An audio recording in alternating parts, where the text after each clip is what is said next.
Hello people of the verse, welcome to the channel, it's the Eradicator here, and finally it's been a week since the very first PTU update for Wave 1 of Star Citizen Survivor 3.13, and it does look like we finally have another patch, and there are still quite a lot of major issues obviously, but also there have been quite a lot of major bug fixes, some of them which obviously took a long time, and we're going to talk about that.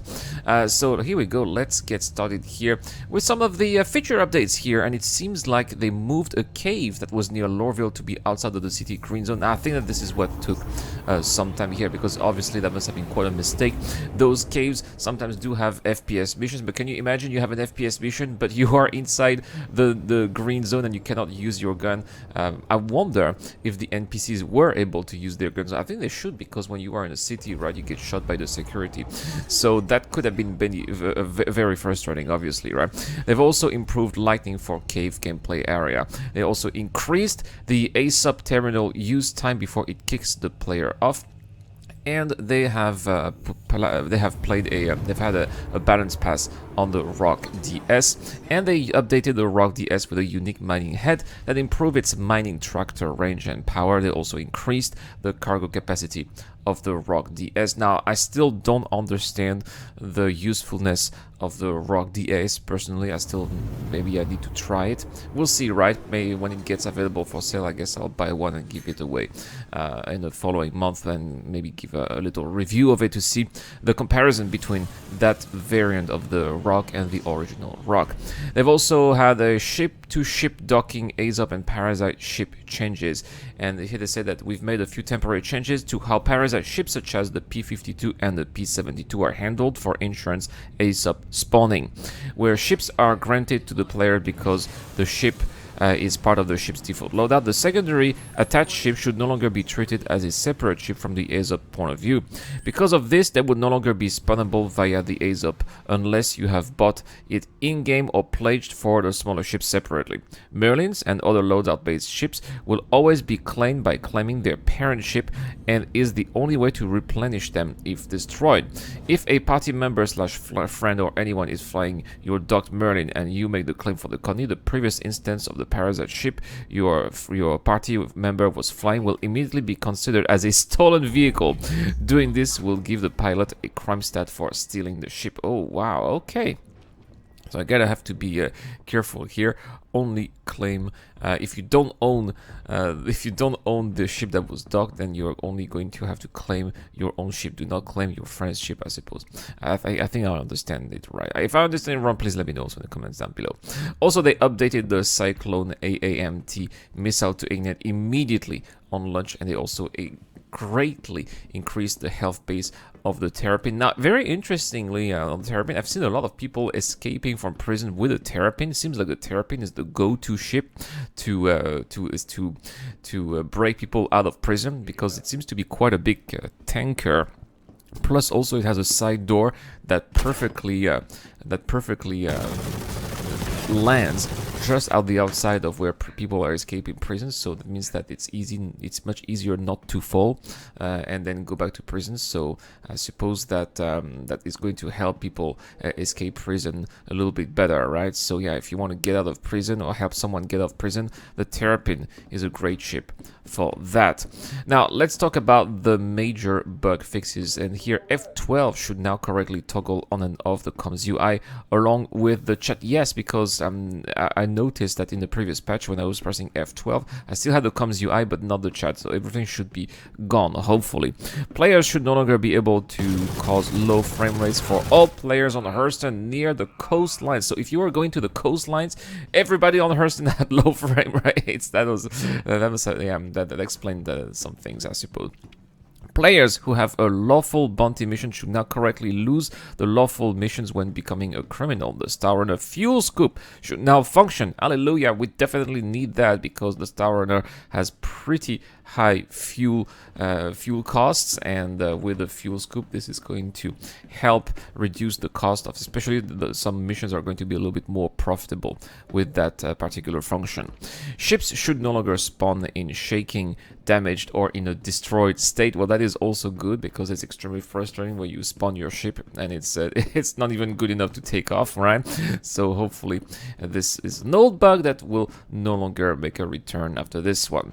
If a player is in a party or group voice channel, their voice over IP should no longer switch to ship voice over IP channel when they enter a ship. Players should no longer fall through the personal lift in the Constellation series while the ship is in Quantum. Oh wow. That must have been, yeah, there's been a lot of players who have been ejected out of ships when in Quantum, probably due to desync, but this one was not because of desync. S1 Sukoran shields should no longer incorrectly recharge instantly. A target ship's shield status should now be visible on the target status MFD or CVI. Running into the stairs of the 100 series as the door of the ship opens should no longer cause the player to fall through the ground. Oh my, that was pretty bad. The death black screen should now fully stretch to cover ultra-wide displays. The opening Moby glass or equipping an item during a medpen heal animation should no longer cause the player to pull out another medpen that doesn't work. Yeah, it's a new feature of Star Cipher 3.13. You know, those medpens. Now you have to click in order to make them in order to activate them and put them inside your body. Drake Buccaneers and Mist Prospectors thrusters should no longer overheat if they maintain 100% thrust. They fixed an issue causing multiple ship bridges to have an overly bright fog volume around them while around the gas cloud. They fixed an issue causing overly blurry cockpit glass where build-up after using a ship for a short period of time. The Valkyrie Liberator right side passenger door should no longer kill the players when mantling up. Wow, that was it's funny that sometimes in the game we have killer ladders, killer doors, killer steps. And here we had a killer door. They fixed an issue that allowed some vehicles to sometimes pass through sections of the ground, causing damage. Yes, I've had that with my Mercury Starliner. You guys have noticed that also in the previous video. So apparently it is fixed. Gunfire from the Revenant Gatling should no longer rapidly create an overly bright flash on the cockpits of ships. Reflections from the ship lights inside the Aegis Eclipse should no longer create a bright ball of light that obscures the player's ability to look out of the cockpit. Highlights should now correctly appear when interacting with off-the-shelf ship components at the stores of the PU. FPS weapons should no longer block the flashlight when aiming down the sights, which caused a high reflection on the guns. Teacher Pachio or Twitch should no longer be missing and away from her chair. I have not done her missions because I'm not a criminal player, so let me know in the comments down below if you have experienced that. Players should no longer receive a journal entry that is suggesting that they have been fired by Crusader or House of Security. Yes, yes, thank you so much. This is something that I've reported on in the last patch, and I've been fired from Crusader. I was like, what is going on? So this is a bug that was fixed. Thank you so much. Quantum sensitive cargo should now no longer have a chance to become stuck to the player's hands while holding. The Procon cargo carriables for missions should no longer endlessly drop and reappear in players' hands and after holding them. Konstantin Hersen objective should now correctly show when accepting his invite mission. And they fixed a missing geometry around the cave entrance near Lorville, which caused players to fall through the wall. That was also pretty bad. All of that includes 13 client crashes, 5 server crashes, and also another main thread deadlock fix.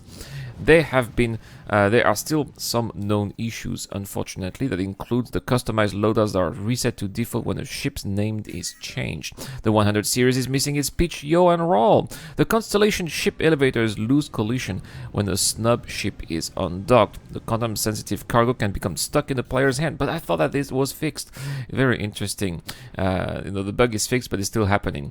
On landing pads, trolleys are unable to be pushed, pulled up the entryway and the cargo ramp. Leaving a trolley in the door will clip through the floor erratically and kill players. Yes, it is back. I'll be able to hopefully record some footage later and maybe use that as B-roll for the next video because I've been really wanting to see that. So this is the giveaway question, guys. Please let me know in the comment down section, where can I find trolleys, because I've been trying to find those trolleys in the verse, and I don't know, maybe I haven't seen them or I haven't been looking enough. So please let me know. Have you ever used a trolley? Also, that's also part of the giveaway question. Where can you find trolleys? Have you ever used them? What use have you found of the trolleys, or are they useless to you? Let me know in the comments down below as part of the giveaway question.